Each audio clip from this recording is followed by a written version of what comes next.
নমস্কার। লাউ শাকের চচ্চড়ি বানানোর জন্য কড়াতে দিয়ে দিচ্ছি সর্ষের তেল। তেল গরম হয়ে গেছে, ফোড়নের জন্য দিয়ে দিলাম 5 ফোড়ন। এবার আমি কতগুলো সবজি কেটে ধুয়ে ভালো করে পরিষ্কার করে রেখেছি, সেই সবজিগুলো দিয়ে দিচ্ছি। রেখে দিয়েছিলাম আলু, বেগুন, পটল, কুমড়ো।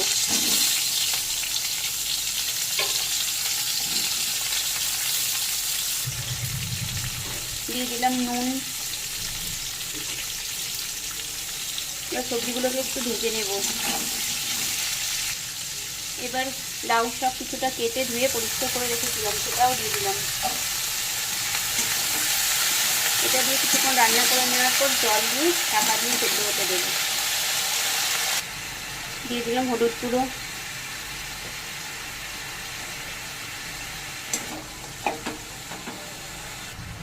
দিয়ে দিচ্ছি কিছুটা জল সবজিটা সেদ্ধ হওয়ার জন্য। এবার 10 মিনিট মতন আমি ঢেকে সবজিটা সেদ্ধ হতে দিচ্ছি।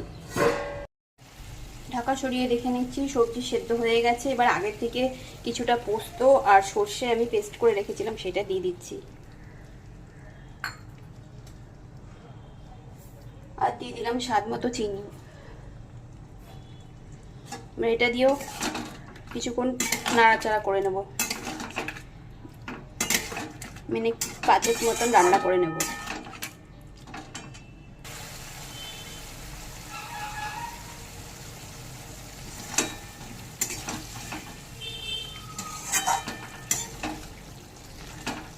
তৈরি হয়ে গেল আমার লাউ শাকের চচ্চড়ি।